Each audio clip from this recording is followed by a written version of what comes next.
last minute preparation and get started.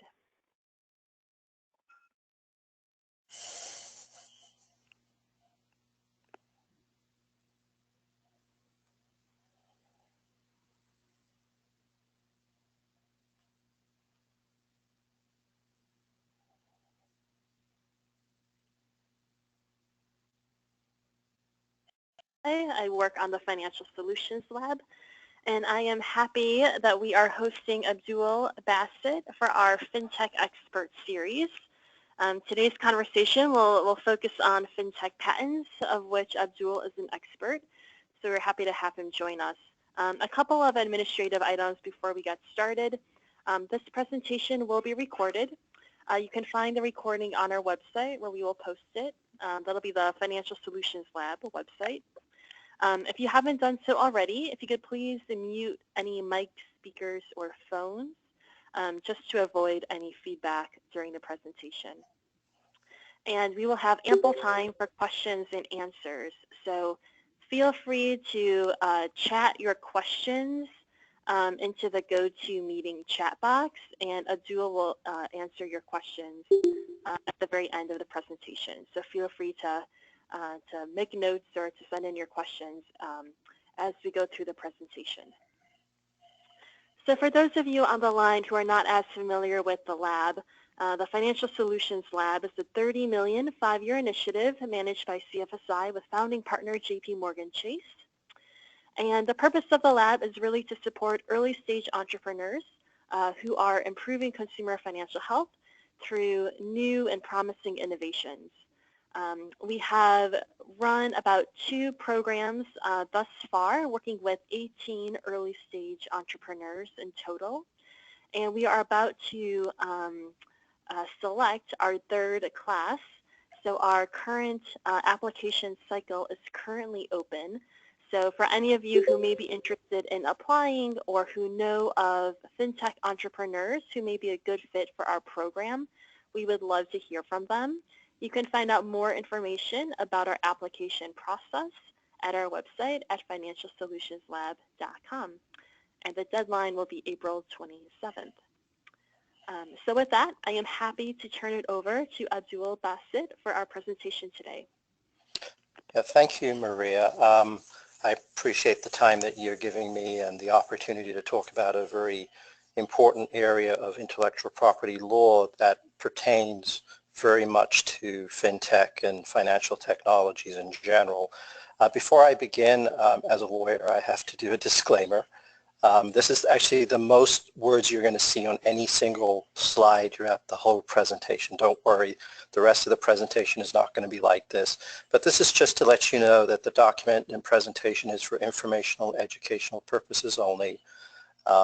That the views being presented here are only the views of myself and the law firm of AQ Bassett, and not of the Center for Financial Services Information, the clients of my law firm, or any other organization.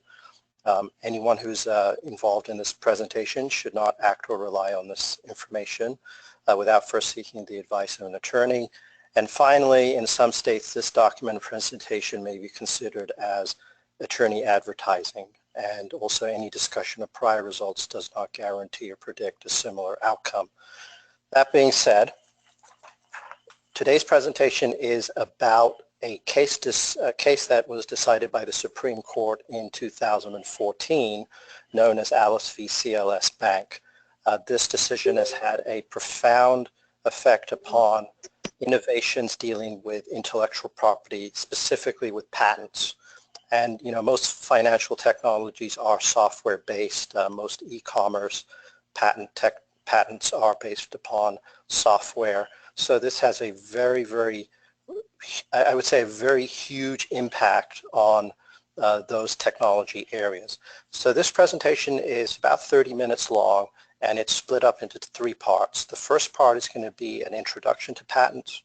The second part is going to be a background of the particular area of patent law that is dealt with this particular decision, and kind of a history of how software patents have been given in the United States.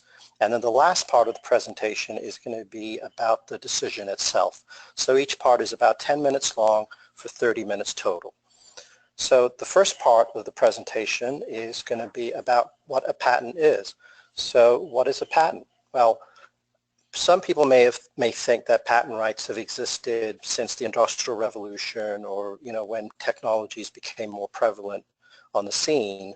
But the reality is, in the United States, patent rights have existed since the founding of the United States and are based upon Article 1, Section 8, Clause 8 of the U.S. Constitution, which essentially provides a limited monopoly of rights to people who discover things and write things, meaning patents and copyrights. And just for a little bit of personal history, the first patent examiner was Thomas Jefferson, and a couple of years later there was a committee that actually examined patents, and that included Thomas Jefferson, Henry Knox, who was the first Secretary of War, and Edmund Randolph, who was, I believe, the Attorney General. So patents have always had a valuable place in the minds of the people who founded this country, and have always had a significant part in the economic development of the United States. So what is a patent? A patent is a property right that is given to an inventor to exclude others from making, using, offering for sale, or selling the invention in the United States, or importing such an invention into the U.S. So a patent doesn't give you the right to make anything.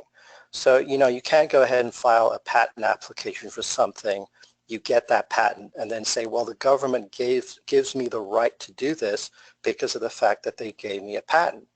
Rather, what a patent is a property right that allows you to exclude other people from making, using, and offering for sale.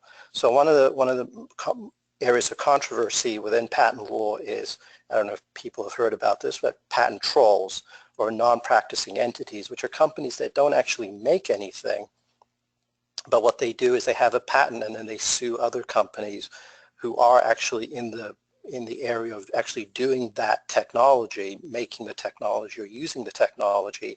So there's a controversy and debate about what are the economic benefits and also the disadvantages of patents. We're not going to get into that, but that's where it stems from, the right to exclude others.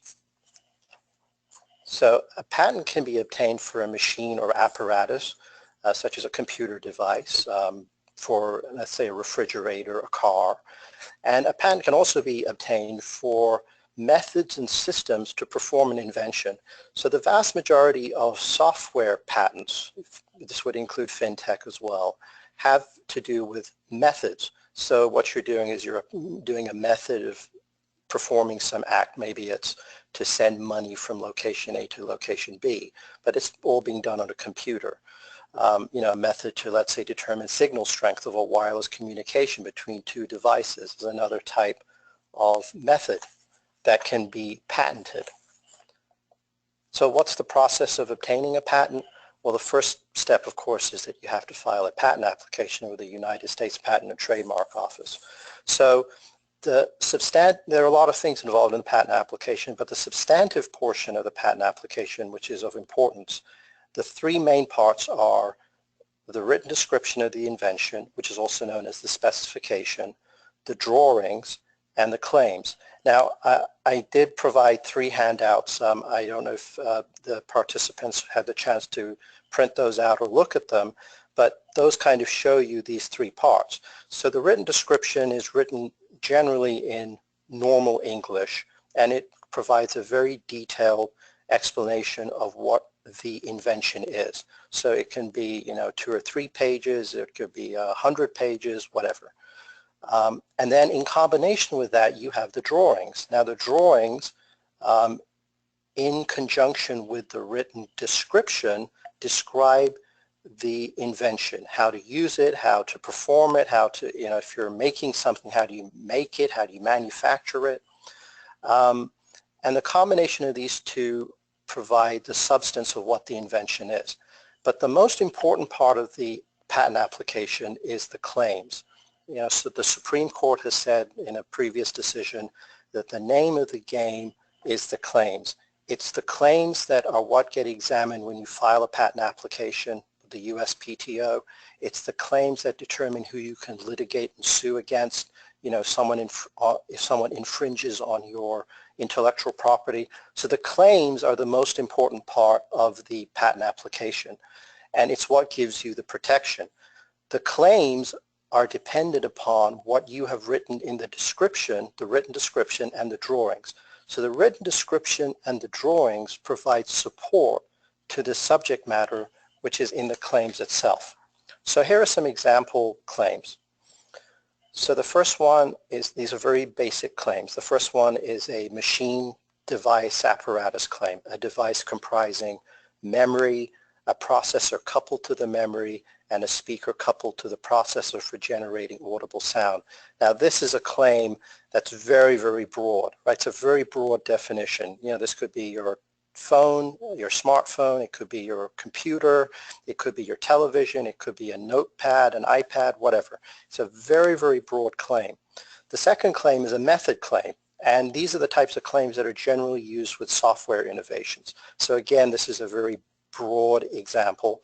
A method comprising receiving a communication, analyzing the communication, and sending another communication in response to the analyzing of the communication. So these are the things that get examined by the patent examiner at the patent office. They look at this, and as we go through the presentation, I'll talk more about what they do and how they do the examination. So, you know, what happens is that the examiner is going to determine whether to allow or reject your application. And there are three types of rejections that you will generally see. You may see one of them, you may see all three of them if you're unfortunate enough, but these are the three types of main substantive rejections that you will receive. The first one is going to be about the subject matter of the patent application. Is it patent eligible? And this whole presentation going forward is going to be about this particular issue, because this is the issue that Alice talks about, and this is the issue that is under debate regarding software patents. The other two have to do with, is the invention novel? Meaning, is there nothing else exists out there that exactly describes your invention? And is it non-obvious? Meaning that your invention is not an obvious variation of something that already exists. And these are, I'm going to talk a little bit more about these in the next part. So if the examiner stands by the rejection, what happens, or what you can do as the applicant is, of course, you can abandon the patent application if you don't want to proceed anymore. Or what you can do is you can appeal the decision to the Patent Trial and Appeals Board, PTAB, which is an administrative judicial body within the USPTO. Now, if the PTAB decides against you, you also have the option to further appeal that decision to the U.S. Court of Appeals for the Federal Circuit, which is also known in the patent world as the Federal Circuit. This is a specialized court that was created in the 1980s specifically to hear appeals dealing with issues of patent law. So they hear all the appeals that come out of the Patent and Trademark Office, and they also hear all the appeals that come out of the district courts. So for example, if you're in San Francisco and a San Francisco Federal District Court judge decides against you, you don't appeal to the Ninth Circuit Court of Appeals. What you do is your appeal goes straight to the Federal Circuit, and then they hear it. And if the Federal Circuit goes against you, then you have the right to appeal to the Supreme Court. And a lot of the cases, some of the cases we're going to talk about today, that's exactly what happened. Someone at the patent office, they filed a patent application, it was rejected, and it went all the way up to the Supreme Court. So this is part one. So now I'm going to go off to part two, which is really a background of software patenting software, which I call the road to Alice. So I kind of briefly talked about is subject matter patent eligible, or patent eligible subject matter. And that pertains to a statute, 35 U.S.C. 101, which says, whoever invents or discovers any new and useful process, machine, manufacture, or composition may obtain a patent thereof. So for the most part, this has been a very low bar to overcome until Alice. It was very easy. It's not something that's complex. As long as you make something that's new and useful, then it should be eligible for getting a patent. So you have to remember something. Because the invention is eligible for being patented, this does not mean that the invention itself is novel or non-obvious. This is just the first hurdle. So what will happen is the examiner will do a search. This is what examiners mostly do, is they do searches. They will look for other patents, other patent applications, scholarly papers, newspaper articles, etc., etc. And what they're going to do is they're going to try to find something that describes your invention such that it can be rejected for not being novel or non-obvious. So for example, a chair is an apparatus, right? It's a type of device. It is patent eligible, but the chair may not be novel or non-obvious if it already exists in the world and is discovered by the examiner. So if you write a claim, let's say, and the claim says, I claim a chair comprising a base and 4 legs attached to the base, well, what the examiner will do is they will just go do a quick search, find probably a picture of a chair with 4 legs and a base, and say, well, your patent application is rejected because your claim is claiming something which already exists out there. It is eligible to be patented, but it doesn't mean that it's going to be patented. It just is passing the first hurdle of patentability. So before Alice, for a long period of time, probably for hundreds of years, 100 years or so, it was pretty much well known what could not be patent eligible subject matter. So something occurring in nature, like a human being or an animal of some kind that exists in nature naturally, DNA that exists in nature naturally, a signal. The signal came about because of a famous case, I believe it was Alexander Graham Bell. He was trying to get a patent on a signal that was being sent, back and forth between telecommunications equipment, and it was decided that a signal is something that exists in nature, and you cannot get a patent for that. And that's still law, by the way. So if you ever see someone try to claim a signal, you can't do that. You cannot patent a scientific principle. So the law of gravity is not patent eligible subject matter. And the third area, and the one that we're going to talk about more, is something abstract. So an algorithm just by itself is not patent eligible subject matter. So if you were to write a claim that said, I claim a method comprising receiving the value X, receiving the value Y, and adding X to Y to give you another value, that would not be patent eligible subject matter. And the reason is because it's abstract. It's not doing anything with it. It's just there. So, the definition of abstract, it's abstract. So you can't get a patent. It's not patent eligible subject matter. So for a long period of time, this was kind of understood. This was the law. If you wrote a patent application, you knew what you could apply for protection for and what you could not. But then in the late 60s and especially in the 1970s, you started to see the advent of computers and computer technology. And as that came about, a very important case came out in 1981 called Diamond v. Deere. Now, I did provide the handout on the actual patent that was issued by the Patent Office, which is Deere, and it's titled, Direct Digital Control of Rubber Molding Presses. So what happened was Deere was the inventor, and what he did was he applied for a patent, and the Patent Office rejected his application. Diamond was the name of the director of the Patent Office at that time. So this case, of course, went all the way up to the Supreme Court, and the Supreme Court decided that this was patent eligible subject matter. And the reason they said it was patent eligible subject matter was because even though there was an algorithm being used, the algorithm was being used by a computing device in a useful process to do something, which was to transform raw rubber material into some sort of manufactured rubber material. So there was a useful result. So it wasn't abstract because it wasn't just an algorithm, there was much more going on. So that and some other cases, started to support that. We're not going to talk about those.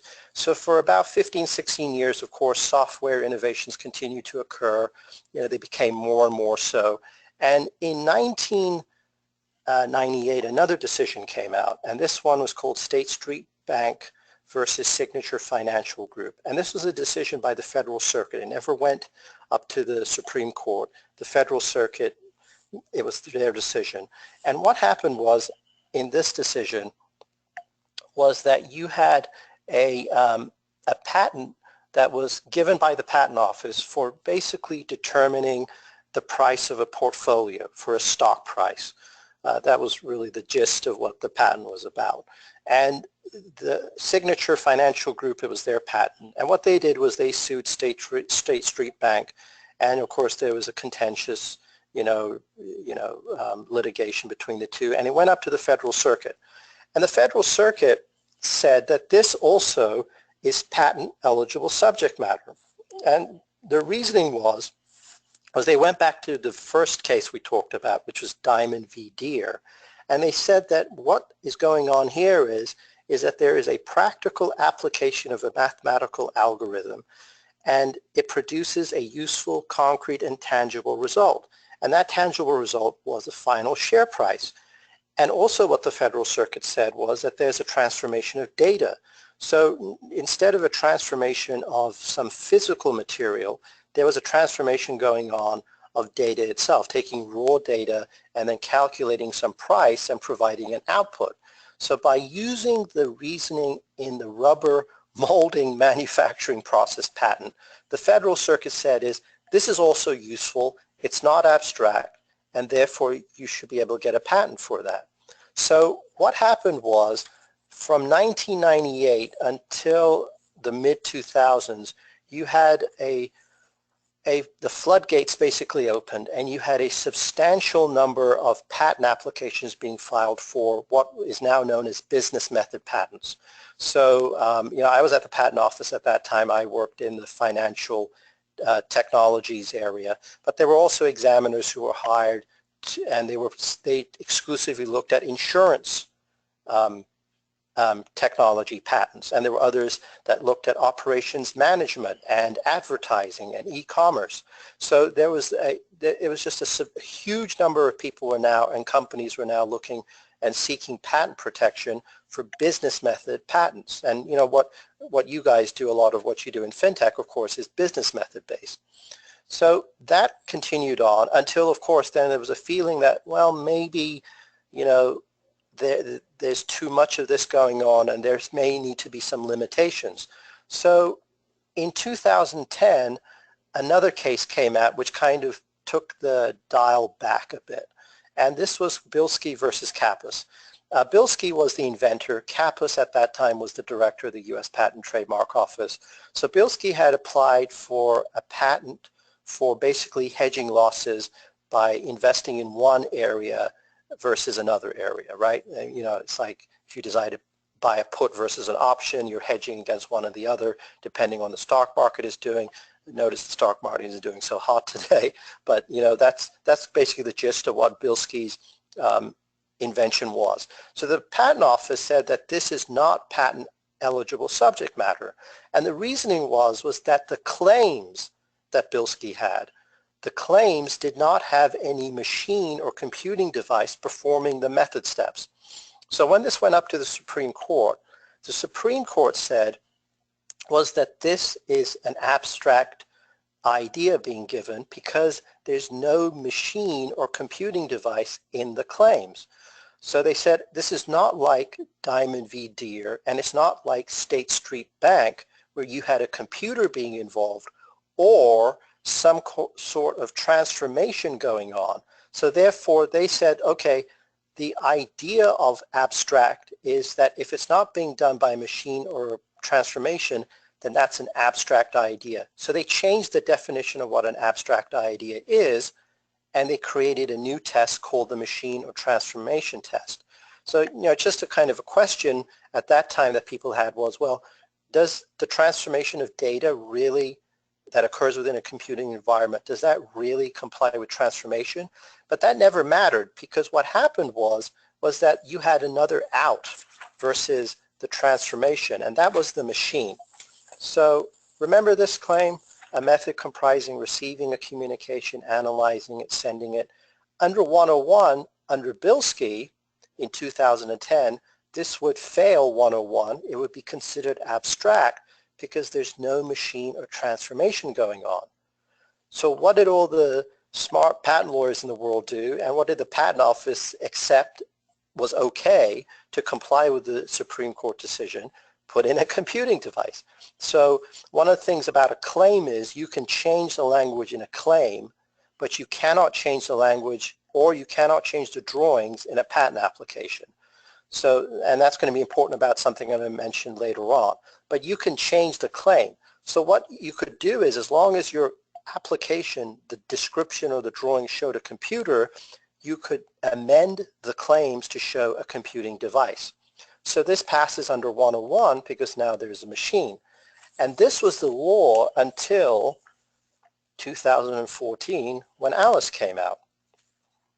So Alice, the background about Alice is Alice Corporation is an Australian company.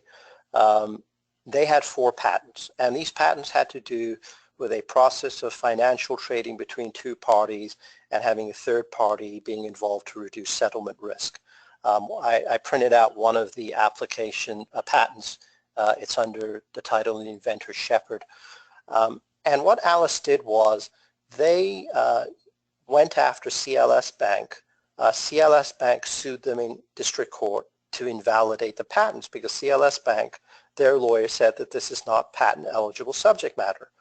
The district court found that the patents were not directed to eligible subject matter. They are patent ineligible and invalidated the patents. So Alice then, appealed to the Federal Circuit. The Federal Circuit has 9 judges total. En banc, they all heard the decision, and they came up with 7 different opinions. So none of them could agree about whether the claims of the Alice patents were patent eligible subject matter. So of course what happened was the Supreme Court took up the decision. And the Supreme Court decided that the claims were directed to patent ineligible subject matter. So what the Supreme Court said was they again changed the definition of 101. And what they said was that simply adding a general computing device does not change ineligible subject matter to eligible subject matter. So what they did was they created a new test. Basically what they were claiming is that they expanded on the machine or transformation test, and it's a 2-step process now. So first they ask, is the claim directed to an abstract idea? So remember at the beginning, what did we say was an abstract idea? It's just simply an algorithm. Well, now they've expanded the definition of what an abstract idea is, okay? Kind of like what a lot of lawyers and court cases do. You think a word means something, but now it means something else within a particular area of the law. So an abstract idea now is an algorithm, a computer process, or general principle. A general principle may be buying and selling things, bartering. That's a general principle. If so, does the claim, remember this is about the claims, not what's in the specification or the drawings, does the claim include something which is significantly more? Now, what has been determined is that significantly more means, is there a technological innovation in the claims? So remember this, receiving by the computer, analyzing, sending. Under Alice, this is abstract. Is there something extra? No, because the computer is a general computer and is not an inventive concept. So what happens now is the examiners in the courts, what they will do is imagine in their minds, they will draw an imaginary line through a general computer recited in the claims, and they'll look at it and say, well, can this thing be done by a human being? And if it can be done by a human being, it's considered abstract. What the court said, the Supreme Court said, was they don't care how innovative it is or how unique it is. If it's not within the technological realm, if it's not directed to something technological, then it is abstract. Okay, so they changed the definition of abstract. Now, they did say that you can still apply for a business method patent. You can still file them. But the issue now, of course, is that what the Alice decision has done is to significantly change the parameters of what can be patented. What you now have to do in the claims is you have to show something which is technologically innovative and not something that can simply be performed by a human being. So what does this mean? So what this means is that the meaning of abstract is beyond the normal meaning and definition of abstract. An abstract idea in the patent world now means is you're claiming something that can be done by a human and only includes general computing technology. You have to show a claim that actually shows something which is technologically innovative. It can't be just, putting in by a computer, sending by a computer, doing by a computer. One of the things that happened, just to let you know, is when Alice came out, when your patent gets examined, if they allow your patent, they'll send you a notice of allowance, the patent office will. And what happens is you have to pay an issue fee. So there's a period of time between when you get the notice of allowance, you pay the issue fee, and then your patent becomes published. Once it becomes published, then you have the actual patent. What happened was that Alice came out at a time where there were people who had paid the issue fee and they were just waiting for the patent to be published. And what happened was Alice came out and the patent office took back the allowances, they refunded the issue fees, and they told all these poor souls who, the patent process takes anywhere from 2 to 3 years, that Alice has come out, we have to now re-examine your application under Alice. And what happened was that a number of people out there, they had written their applications and their claims based upon what? On Bilski. So all they had was a general computing device in the claims.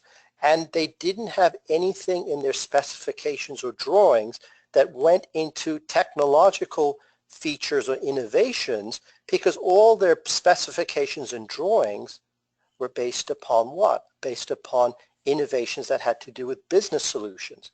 And the Supreme Court has said is we don't care if it's a innovative business solution. If it can be done by a human being, that's abstract. It has to have some sort of technological innovation feature to have it be considered patent eligible subject matter.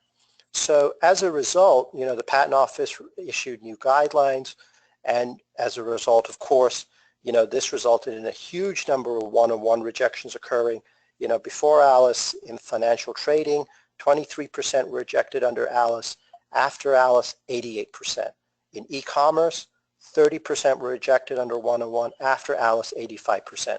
Now, this doesn't mean that, the rejections, they weren't able to respond to the rejections or overcome it. It just shows the huge growth of rejections that occurred because of the fact that Alice went in the opposite direction of State Street Bank and Diamond v. Deere and made the bar for one-on-one much, much higher to comply with if you're trying to get, some sort of software innovation or some sort of business method innovation for sure. So at the Federal Circuit, 70 out of 77 patents have been found invalid under 101. At the district court level, this is, up to this time, 2017, about 222 decisions have invalidated patents and 137 have upheld the patents under 101. So at the district court level, you're looking at about 60%. The issue, of course, is that Alice hasn't stopped at business methods. It also has affected other areas as well, like medical technologies, automotive technologies, telecommunications technologies, because, if you think about it, automotive technologies, if you don't write the claim correctly or properly under Alice, the examiner could argue, well, what you're doing in the claim can be done by a human being. It's not something which, complies with Alice.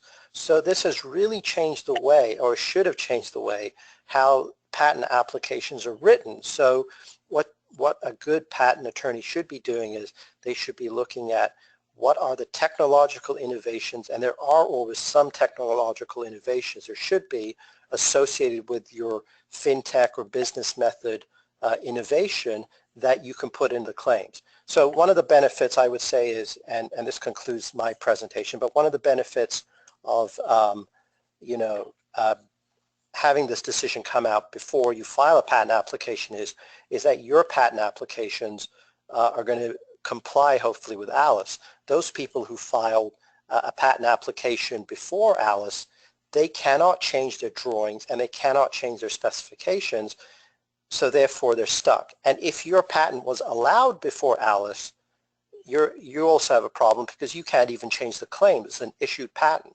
So you're going to run a higher risk of invalidation if you ever decide to enforce your patent at a district court level or take it before the Federal Circuit.